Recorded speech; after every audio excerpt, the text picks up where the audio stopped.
From two dirty painters to multiple seven-figure business owners, I'm Radiant. And I'm Carmelo. We give you guys the easier secrets to take your trades business to the next level. From crazy stories to proven strategies, get ready to supercharge your business with us. Welcome to the Dirty Painters Podcast.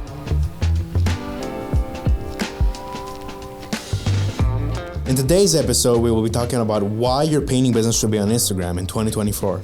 Let's get right into it. All right. I think my main reason on why you should have your painting business on Instagram is because even in today's world, everybody's on their phone.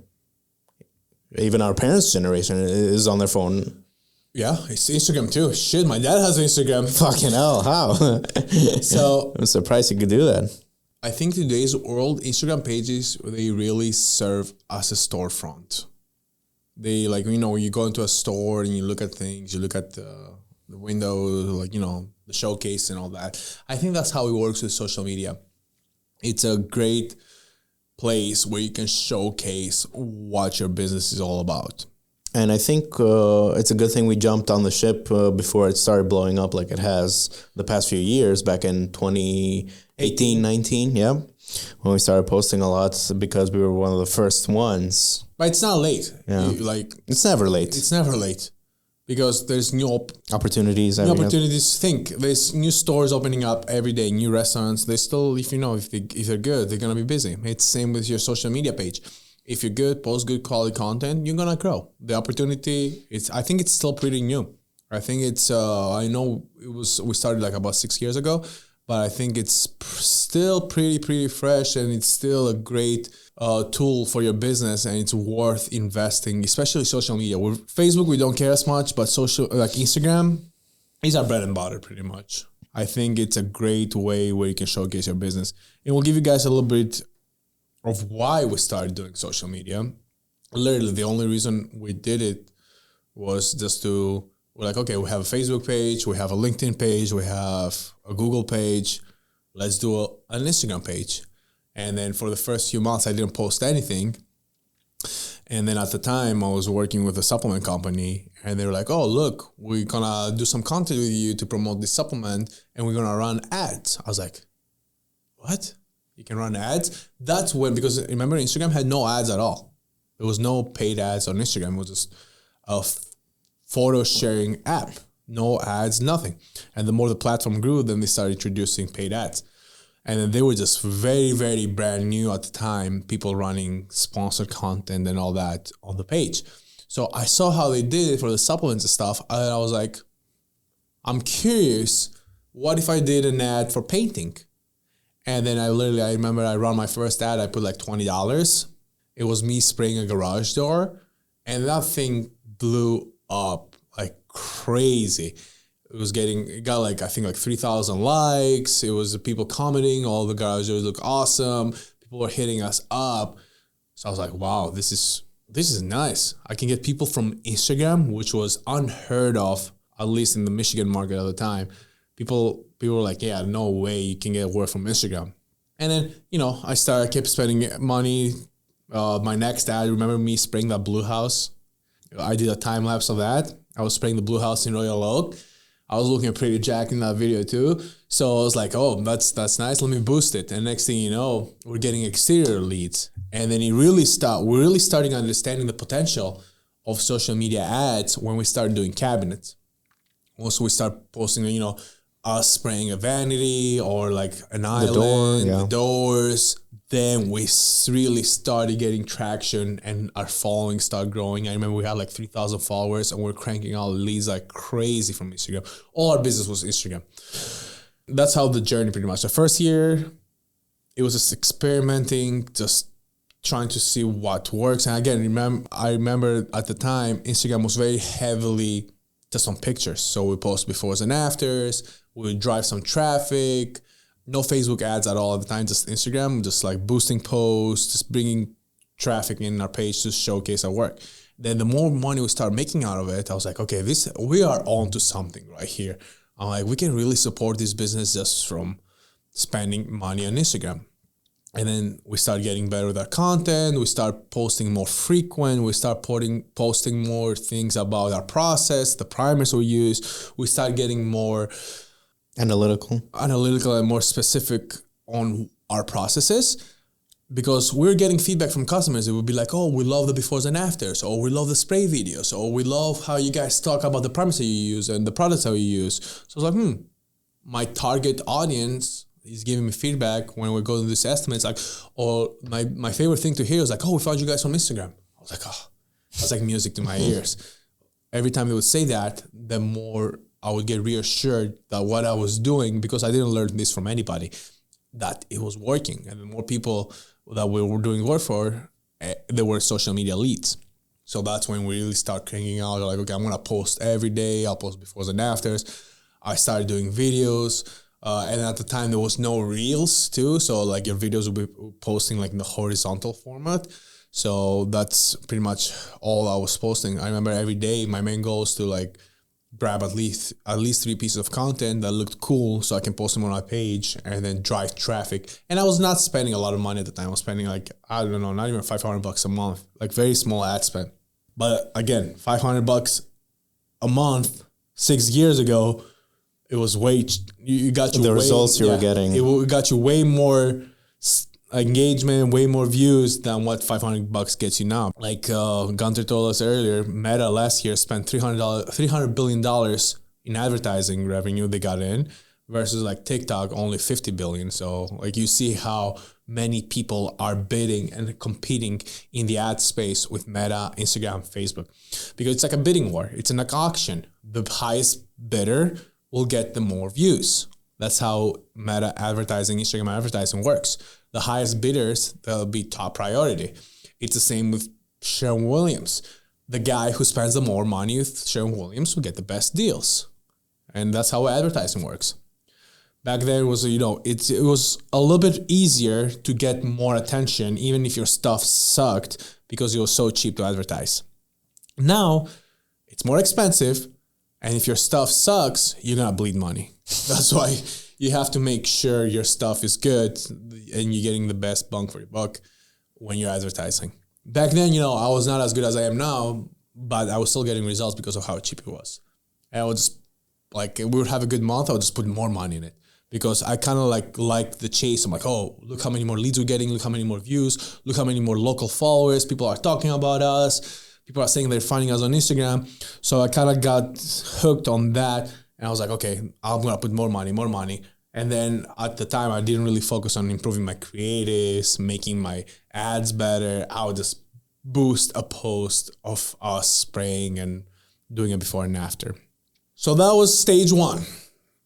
And then the more money I poured in, the more money we got out of it. Then I was like, okay, let me start learning more about it. Then I started learning about ads. I started watching YouTube videos. I started reading books about advertising. I started reading books about branding so I could understand better how I can position our brand to become, more successful, bring in more leads and increase exposure to make more money, because at the end that was the goal. And then the more I learned, the better our branding got. So stage two, we really focused on giving the customers value. We really focused on showcasing the products, especially once we started doing cabinets. We started branding ourselves as the glass masters. We started positioning ourselves as the experts of the market. I think that's when we really blew up.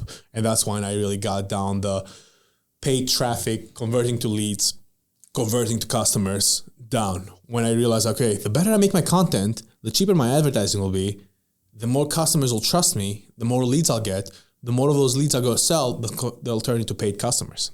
That was stage two. The more, not sophisticated, but the more valuable I made my content to my potential prospect, the more money we started making, the more leads we start closing, because we increased that certainty when customers start landing on our Instagram page. That's why a lot of times you'll hear me, the Instagram page is great for the cloud, it's great to have a following, but the Instagram page needs to work, at least for a painting business. I'm just speaking for painting business. It needs to work as a sales funnel. They land, the first thing they see, professional picture, the logo of the company. Then you have your services listed on your bio. Interior, exterior painting, cabinets, whatever, high-end finishes. Then you have one link. It's important to have just one link that's going to drive them to your landing page that it's going to continue the sales process. And then you're going to have a form that's going to catch their information so they can set up an appointment. Or a lot of more sophisticated landing pages, they can set up appointments right there. And then goes down to the bubbles, the highlights. Those are very important. Like for us, for example, the most important bubble, it's the reviews. And we don't only put the Google's reviews that we get there, we put text that we get from our customers. We put comments that they leave on our pages. We put, when they post us, we repost it there. I think that's mostly it. Yeah, the reviews, text messages, comments, when they comment, when they repost us, DMs, all those things. We put them there, and then we have hundreds of those. So that's the first bubble that the customer sees, reviews and a star. He engages potential prospects' attention right away. They're like, oh, let me click on this so I can see what others think about this company. And then we have the befores and afters. Then we have the interior jobs. Then we have the exterior. So pretty much we're showcasing by category the projects that we do. And then also they move on from the bubbles. Then we have our current projects that we completed. We have posts of the processes that we follow. We have posts with information to the customer. How can they maintain the house? What products to use that's going to last them longer? Anything that might be of value to them as a potential customer. And now the reason, or the reasons rather, that why somebody should put their painting business out on Instagram, especially nowadays, is all that visibility that you're getting, all that exposure. I had recently a few people reach out to me and they wanted some help with their business. And I'm like, okay, what's your Instagram page? They're like, I haven't created one yet. Why not? It's free. It's free exposure. We won't even work with you if you don't have an Instagram page. It's free. It's free exposure. And then how I like to describe it to them is basically your portfolio. That's how you give it to your client. Like, hey, these are all the projects I've done. You can go back and look at them. You basically build that, authenticity. You start building that trust that, okay, this guy's done multiple projects. Look at the before and afters. They look amazing.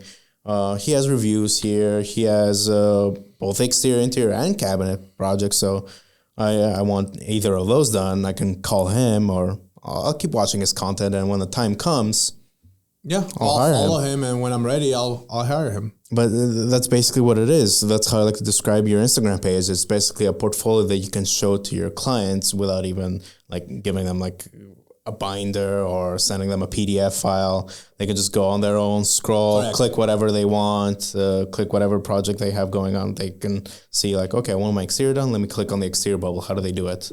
Or they can get inspiration. Yeah, or inspiration, yeah. They can see what a exterior house looks painted like with Greek Villa and Tricon Black. And I use our Instagram page of the posts that we completed a lot of times as a visual in my sales process. For example, I did that yesterday. I was bidding this exterior, and the lady's like, oh, I want black soffits, dark soffits with like a white on the body. I'm like, oh, look, I have 6 projects I completed already. Let me show you this one with alabaster white. Let me show you this one with Greek Villa white. Let me show you this one on pure white with Tricon Black gutters and soffits. Or this one with like Griffin soffits. And then they're like, oh, wow. And then the lady's like, right there, I could sense that she started trusting me more just because of the past projects I've completed. And she trusts me more as the expert. Yeah, being the expert, like, look, these are the most popular colors we've done.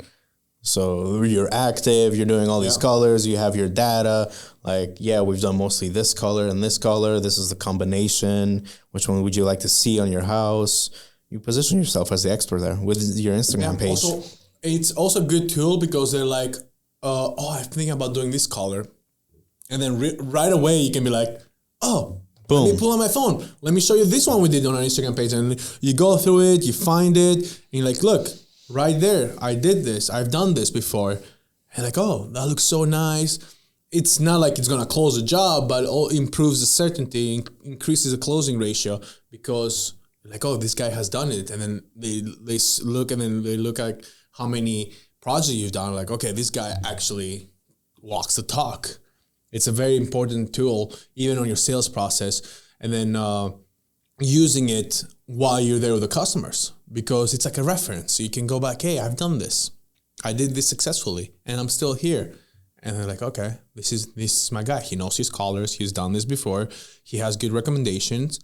Track record. So as long as the price is good and when you build that certainty and then that trust, sometimes the price is irrelevant to them because they trust you. They know you're the guy for the job. And for the visibility that you said, Instagram is still cheap to get eyeballs. It's still very cheap to get eyeballs on Instagram and Facebook. So it all comes down to how good is your creative. Are you hooking people attention with what you're putting in front of them? That's why the impressions that you're getting, what do they convert to? How many people are clicking on your ads? How many people are clicking on your posts? What's your click-through rate? All those are very important things that you need to track besides just leads and how many people are messaging you and to hire and all that. You also got to keep track of how many local followers are you getting, because like we said before, those local followers that either talk about your business or on the things that they see, or eventually down the road, they'll need a painter. So all those things, these are metrics that I think they're very important to track on your social media page to see if your branding and marketing campaigns to increase visibility are working. Number one, tracking local followers. And number two, seeing how many people are actually clicking on the stuff that you're presenting and how many of the impressions are converting to people going on your page or clicking on your landing page and how much time they spend there. And then like you said, the authenticity and trustworthiness, people buy from people. They want to see, like for example, imagine if you're seeing a painting company that has very generic branding, it's corporate. We'll use like the number one painting company out there. You guys know who I'm talking about. That they're corporate. They don't have any personal touch into their brand. Everybody knows they're a franchise. The franchisees, they don't have branding. Like they don't know who the franchise owner is unless you go on the website and you scroll all the way down to figure out who it is. Versus somebody that owns a painting business. And then, for example, like we use Carmelo. Like we put Carmelo on the social media page all the time. He talks there. Who do you think is most likely to get hired by a customer that cares about, the personal connection, somebody that's trustworthy? So who do you think they're going to trust more? It all comes down to. I'm sure if any normal person would trust the guy who's on the page, who represents his brand, who they know that's who they're going to be buying from, versus somebody that has like just generic post that's a big corporation. And then obviously that guy is going to be able to sell at a higher margin, and obviously that guy is going to be able to deliver a better product. And that's just facts from being in this business. And we've seen those bigger companies with their branding and their social media campaigns. They just suck. They're horrible. I get those sponsored ads sometimes while scrolling on my Explore page, and it's just stock photos. Yeah. Stock photos and like edited of company logos. I've even seen AI ones. Yeah. How are you going to advertise for home services with AI? There'll be like a little kid sitting on a couch, and then like the mom and the dad, and they'll be like drinking coffee. I'm like, people are paying money to get these ads built out for them. Like, what in the world? Or like my favorite one, I don't know who's out there advertising for these painting companies, making them take a selfie of themselves and be like, hey, homeowners.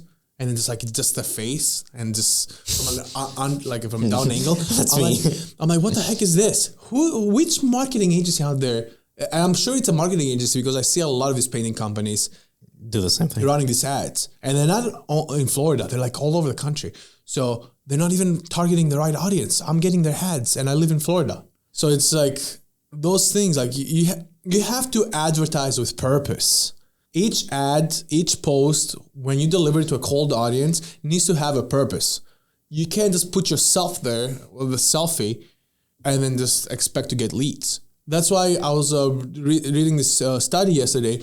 The click-through rate for the painting industry is way below the other industry average, because all these people, they just put generic photos, like you said, no call to action, no good hooks, and then their advertisements and their posts, they have no purpose.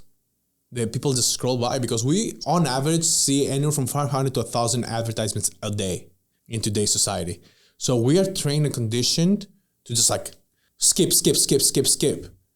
And then when you post those ads with no purpose, then the average consumer is going to skip through them. But Meta is still going to charge you for an impression because it showed it on the screen. It's your fault. You're not doing a good creative.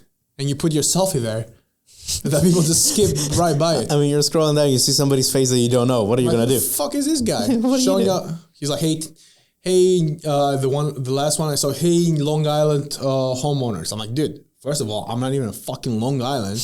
Second of all, why is your face on my feed? So I just skip right through it.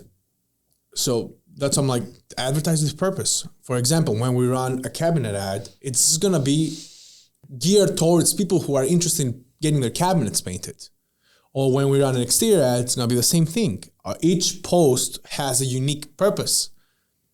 Or when we run awareness ads, our purpose is just to educate our audience.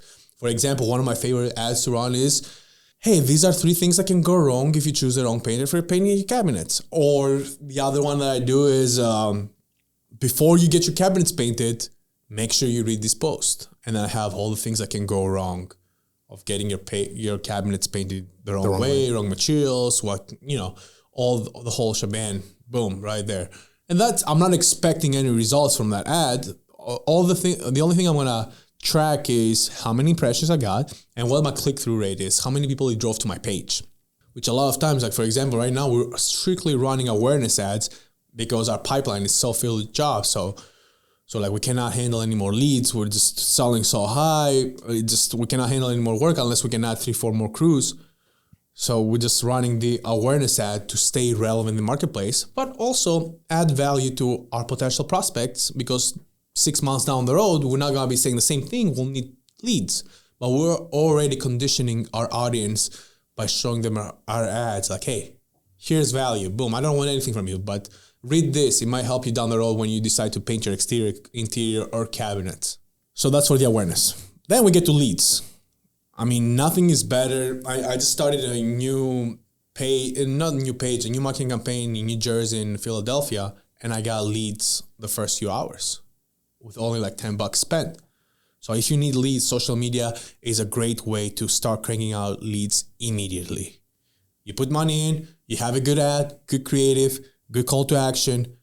Boom, your ads are gonna show to the target audience if you structure it right, that they wanna hire an exterior painter, interior painter, cabinet painter. So social media, Instagram is great for leads. That's why we're very big into direct response ads. I love direct response ads. That's my strategy. I want people to initiate a conversation, people who are interested to initiate a conversation so we can start the sales process. Also, when you run direct response ads, they land on your Instagram page, which is your sales funnel, and they get all the value that you're providing, and you position yourself as an expert. That's why I say every time a customer lands on your page, they're constantly being sold by everything from your bio to your highlights to the posts that you have in there to the captions. They look at the comments, what people are commenting on your posts, everything. So that's why I call it a sales funnel. As soon as a customer lands on it, they're constantly being sold. And then they decide to reach out. And then the branding, like we said, helps with winning awards like this. 2023, 2024, right? Yeah. For a three-peat. Yeah, the branding, the bubbles, the colors. Yeah. We'll get into that a little bit later. But yeah, branding. Because the more people see you, the more aware they'll be of you. And the more good work you do, the more people talk about it. And then your brand will grow. It's inevitable. If you do a good job and you market right, your brand will grow no matter what. And then the main reason here, which you have bolded here, make your page be a sales funnel instead of just for clout, which you already said, which is very important. Just focus on, especially if you're starting out and a lot of people are like, oh, I don't have as many followers as you do. I'm like, it doesn't matter how many followers you have. Like the good prospects, they recognize the value you're providing them, because you don't need millions of followers. You can't even handle that much work. You just need 5 customers a week to hire you. And to get 5 customers, you just need to show your stuff in front of like 1,000 people, 2,000 people. That's it. You don't need thousands and thousands and millions, or you don't need hundreds of likes. As long as your content is good, you can crank out leads, because the good potential customers that they're considering about hiring you, they understand and they appreciate the value, and also they build trust by seeing good quality stuff. That's why I like follower count, views. I think it's irrelevant. It doesn't matter at all. We have most of my consulting clients I do ads for, none of them has more than 10,000 followers. And then just the quality of the content, the things that they post, the captions are the ones who are converting those eyeballs into leads and those leads into prospects, and then they sell the jobs. So yeah, focus on making your page a sales funnel, and just don't worry, unless you want to be an influencer, like we said in previous brands. If you want to sell Sanders, that's for you, man. We want you guys to make money though. Would you say your Instagram page is a lead magnet for your services? Like they land on it and it's something they can watch. It's like content. If they follow you, it just pops up on their feed. And then eventually down the road. We have a few techniques that we engage people who went on our page, and then we create lookalike audiences, but that's like too technical to even talk to some of these dirty painters out there. But to dive more into ads, what I'm going to tell you is, if you're going to run any ads from social media or Instagram, you have to make sure each ad has a purpose. I know I said that earlier, but I'm going to repeat it again. If you're going to run an ad, make sure it has a call to action. Make sure you grab attention from the first initial 3 seconds. And then make sure you have good information on what you're delivering. So your description, your caption, everything needs to be on point. And then you just run the ad. So make sure it has good purpose. Make sure you have a good creative. Creative is the video, the picture that you're running an ad on, like the visuals. Those are very important too. And you have to make sure you capture attention in the first 3 seconds. Because like we said earlier, people are so conditioned to seeing so many ads that they just skip through them. So they were like, okay, we need to make sure we grab that attention. That way our ad doesn't get skipped. So good hook, good creative, good call to action. And then I would say good information too. Like especially for people who actually, like me, actually, when I see a good ad, I'll read the whole text. I think the copy, like the whole caption, or if you want to call it caption or copy, it has to be good. The description. Don't be scared to spend money on it. Test things out. And then educate yourself. Even if you're going to hire a marketing agency, you need to be educated enough as a business owner to understand what goes on with ads, marketing, metrics, KPIs, all these things. Some strategies that you can implement on Instagram. We already discussed about engaging with realtors, designers, GCs, being on their sphere of influence, always having those touch points of liking, commenting, or reacting to their stories, supporting their work, just always being around there, just so you can make yourself known in your community of professionals. Okay, number one thing is you can run ads directly to professionals. Like you can filter out and target people based on their professions, on what they have on their profiles. So you can run specific ads, like we said earlier, advertise with purpose for designers. You can be like, hey, I'm looking for 10 designers in my market to become their the painter. Or you just find those designers on Instagram and you send them a DM, you follow them. That's another way. You just follow a bunch of pages. It's easy to find them. That's one strategy. I love running ads only to designers and realtors, because that's majority of our followers are designers and realtors. So I structure my ads to cater and deliver more to that audience, and then homeowners. Another strategy, another ad campaign, especially when we run our move-in specials. A move-in special is when a customer buys a house and it's completely empty, no furniture. We'll run a marketing campaign with a move-in special. Like, hey, we can save you a lot of money if you paint your house before you move in, put your furniture, start living there. So that's another great strategy that works out great for us. The best performing ads will be the ones that showcase befores and afters, or that they show a transformation. And that's it. We don't run. Oh, and I'd like to add one thing that I see a lot of companies out there when they advertise. They run discounts. They run like a 15% discount, 20% discount. That doesn't work. At least it hasn't worked for me or any of the companies I've done advertising for. Every time we run a discount, 10%, 5%, 20%, whatever it might be, monthly special, unless you have a page where it has all your prices, like a menu, itemized, categorized, like this is how much I charge for this. This is how much I charge for this. Running discounts Especially in our industry where every job gets priced out differently. It looks slimy. It looks like you're just gonna overinflate the price and then slap somewhere in writing that you're gonna give a discount, and then people be like, "Am I actually getting a discount, or am I getting screwed over? Am I getting charged more?" Or are your services at a discounted rate for a reason? That's another thing. Why are you discounting your services? Are people not hiring you? Why are you not busy? That's just me being an aware consumer. When I see somebody advertising a discount, I'm like, okay, why is this guy trying to give me 20% off? That's a lot of money. On $10,000, all of a sudden you cut $2,000. Why? So that's why I think those advertisements don't work. And I see them all the time. People are running those ads. Plus, the quality of the lead that you're going to get from somebody that's interested on the discount more is just very low quality lead. They're just there for the discount. Like, for example, for us, it's not a potential customer. Our potential customer doesn't care about a 15, 20% discount. We don't want to work for that kind of clientele.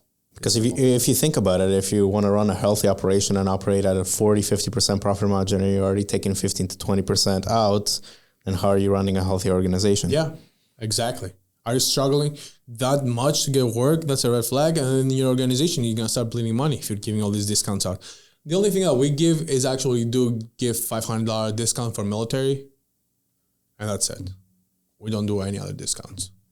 We're not going to do the holiday specials or like the 4th of July specials. Why is a painting company running a Christmas special? And we've done this. I remember when I was running Christmas specials and spring specials, book your exterior before that, and then we'll give you 20% off. And I was doing it. I was inflating the prices, and I was still hitting my margins. And then none of those leads I got from those marketing campaigns, none of them sold. Yeah. Ever. Or the ones I sold, they were the biggest pain in the ass customers. Yeah, either that or not getting as many leads. I think the highest performing ones have been the ones of the action shots layers, showcasing the whole transformation. Befores and afters and action shots are the better performing ones. And then the worst performing ones, the ones that we give discounts. That's it. That's hilarious. And now like the advertising has changed. It's more video advertising. So the stills don't do as well as they used to. Because I'm always testing different things. Video does way better than stills. Stills meaning like you just post a picture or like a flyer and then you just make a showcase to people. Yeah, I feel like a lot of people are just scrolling, so they don't really have that. Oh, if something is standstill, I'm not going to read that. Yeah, it doesn't grab attention. Yeah. Then boosting your content. This is a good strategy to just get more eyeballs on your Instagram page. I don't recommend boosting directly from Instagram because you're not gonna get the same tools that you'd be boosting from the ads manager. But if you're just starting out and you just want to throw a couple bucks there, just test it out. You can just boost your content. You'll get some followers. It works good. Yeah, Instagram sometimes recommends you like, oh, boost this post for this much. Never do that. Yeah, never do that because it's like the casino. You have the 6-5 blackjack table, which is still blackjack, but they're gonna screw you over. The retention there, you lose way more money than you would lose at a 3-2 blackjack table. So that's how they recommend things that they can make more money out of you. That's why all those 6-5 blackjack tables, as soon as you walk into the casino, you have all the 6-5 blackjack tables, as soon as you walk in, all the slots, all the games that the casino has the best advantage. Then the ones that they have the worst advantage. They're like all the way in the back. You have to walk like a mile to get there. You have to go to the ads manager. Yeah, but never pay 6-5 blackjack, guys. Always 3-2. 3-2 ad spend. And make sure you can split your aces. Outreach via DM, just reaching out to the realtors, designers, GCs that we talked about. We already gave out the scripts. Yeah, that you can reach out to them to create a key relationship or start a key relationship. Go back to the outreach episode. Carmelo has some really good scripts there. What else you should be doing brand-wise? Okay, like we said, your Instagram is your visual storefront. You have to match the aesthetic to your branding. What does that mean? It means if all you're posting, like for example, green and white are our colors. If you see my truck and it's fucking hot pink matte with Olympian logos, and you're like, okay, that's off-brand. You're like, what the heck? Everything has to be consistent. From the logos or when they go to your website. The branding, the colors, the wording has to be the same. The business cards, the shirts. I mean, you guys see we're wearing green and white shirts. Everything has to be on brand. Your website as well. The website, yeah. Having a good website, just like we said, having the stock photo websites like other companies do, it's not really appealing to a consumer or a potential client. Yeah. Also, it's very important when you run ads, like you have to showcase your company. How do you do that? You wear the company t-shirts and the uniforms. Like I see a lot of people out there running ads and they wear like a generic t-shirt or they have no company branding showing at all on their ads. I'm like, you're losing a lot of brand awareness by not doing that. That's why every time I record ads, I make sure whoever I'm shooting, I can get at least 3 seconds of the company name or The logo, something showcasing. Or if I'm doing a before and after shot in the front of the house, I make sure the company sign is there where you can see the logo. You can see even like our company signs, the lawn signs, they're like, green and white. Something that showcases the brand, because that's getting the leads is important, yes, but also increasing your brand awareness is important too. And the more people see your logo, your colors, the more they become aware in your marketplace. Over here, it says business cards. We still have business cards, but every time somebody asks me for a business card, what I like to do is, are you on Instagram? 99% of the time they say yes. Oh, perfect. Let me pull our business page for you so you can see all of our transformations. Don't tell them you're the CEO. The CEO, the owner, and co-founder. You don't give them a business card that says CEO. CEO, owner, co-founder, Oh my God, chief of operations. Go to a networking event and I get a business card that says CEO. I'm like, I just throw this out. So yeah, I just show them the page, give them a follow them back, obviously. Yeah. And then, this is all our work. Just check it out, see the befores and afters. Our testimonials are here. And then you can always message us. We're always very responsive and would like to answer any questions you may have. Or what you can do is like, hey, do you have Instagram? Let me follow my page real quick. I'll follow you back. Versus you give them a business card.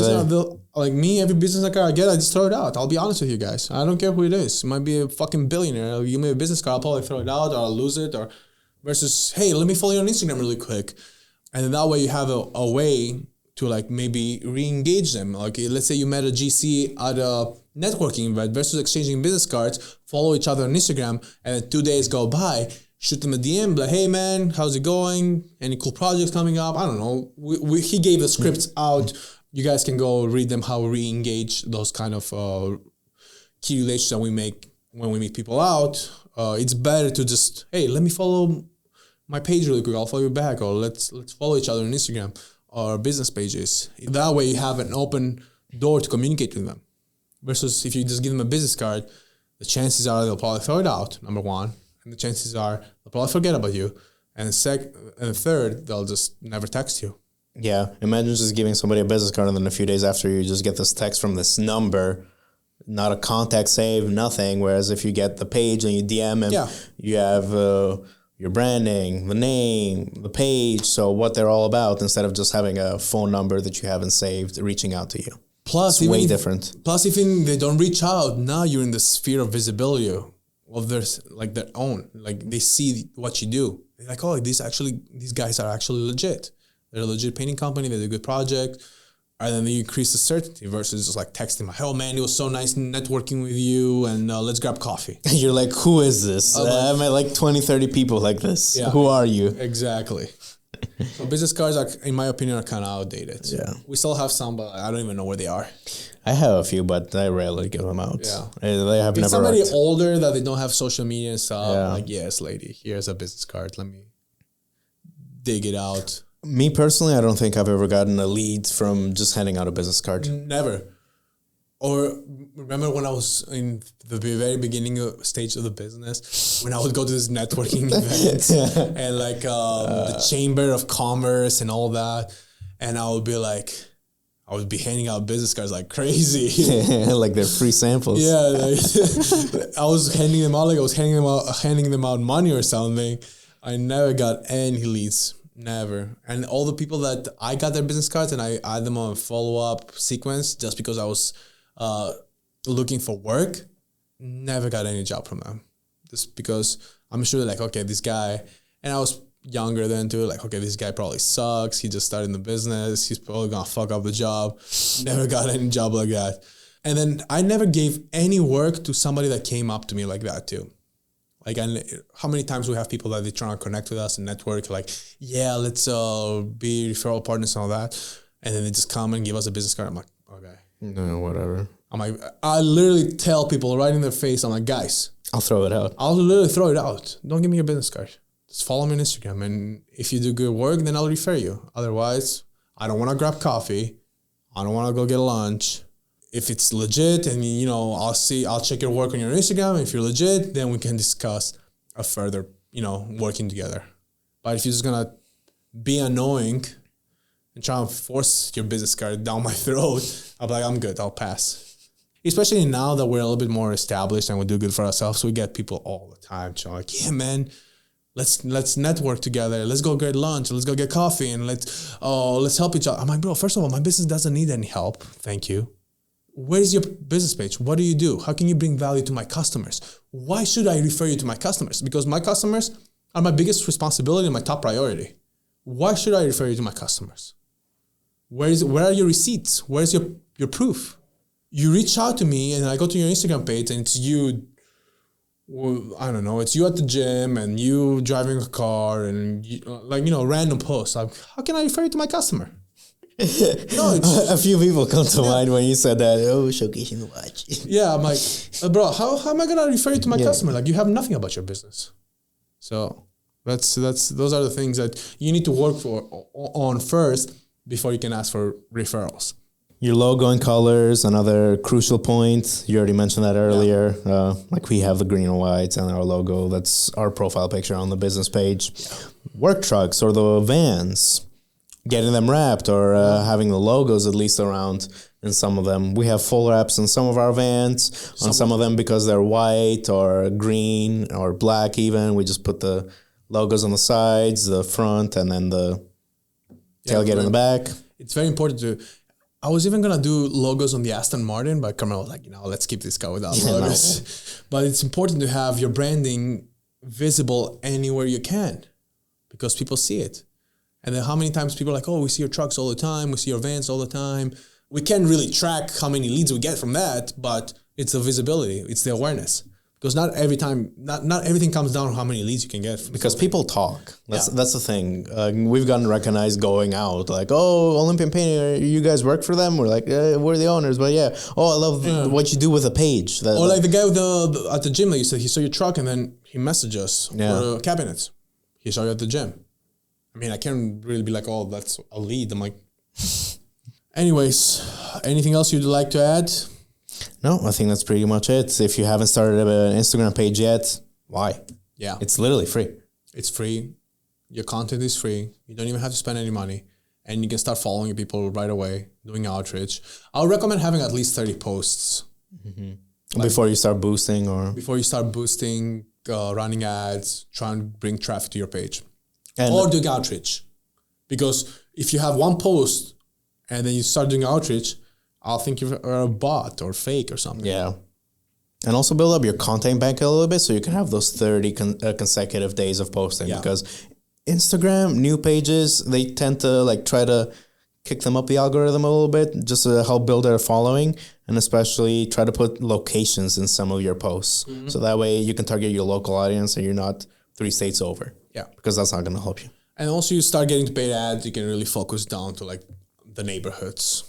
It's paid ads or it's our bread and butter. You can have a thriving business as long as there's paid ads out there, no matter what. And then, as long as you have a good product too. And you can fulfill a good product. All starts there. But getting leads is not a problem. We're testing markets that literally have under 10,000 people population and we still get leads. Or our very first consulting client, whether they live in a 14,000 populated city, that's 1 month in running ads, got an $80,000 project. I remember that in Texas. I forgot even the city name. It's that small. Woodlands. Yeah. It's close to Houston, but that guy killed it actually. And such a low populated small area. City. First marketing campaign we got, he landed an $80,000 project. It was nuts. Sometimes you'll get those things, but most of the time, you'll get like more normal leads. Anyways, guys, if you have any questions, just message us on Instagram. Again, we actually own a marketing agency that we do ads, so we can't really give out all the free game, but we can kind of guide you on what to post, how to post it, what kind of content you need. And I mean, pretty much you can just go look at our page. Everything is there. You can see what we post. But yeah, if you have any specific questions, if we can answer them, we'll answer them. Just let us know, or you can DM me or Carmelo. Anything else? No, the blueprint is out there for you. Yeah, the blueprint is out there. Just be Olympian or listen to the Dirty Painters podcast. We have 25 episodes so far? 24? Yeah, this is, we're almost to 30. Yeah. It'll be by 50 by the end of the year. We're literally giving you a university course on how to be a good painter, how to have a 7-figure painting business. Every week, Friday at 7 a.m. Eastern time. Literally. Every episode, it's there. Just follow the blueprint. All right, guys. So this will wrap up this episode for the Dirty Painters podcast. Be sure to follow our business on Instagram to copy the good blueprint at Olympian Painting, and also our personal pages, Olympian_Radion, Olympian_Carmelo, for more content. And keep up with the episodes of the Dirty Painters podcast. And guys, if you like this episode, be sure to share it with a fellow painter or tradie. Until next time, this is Radion. And I'm Carmelo. Signing off on the Dirty Painters podcast. Thank you, guys. Peace.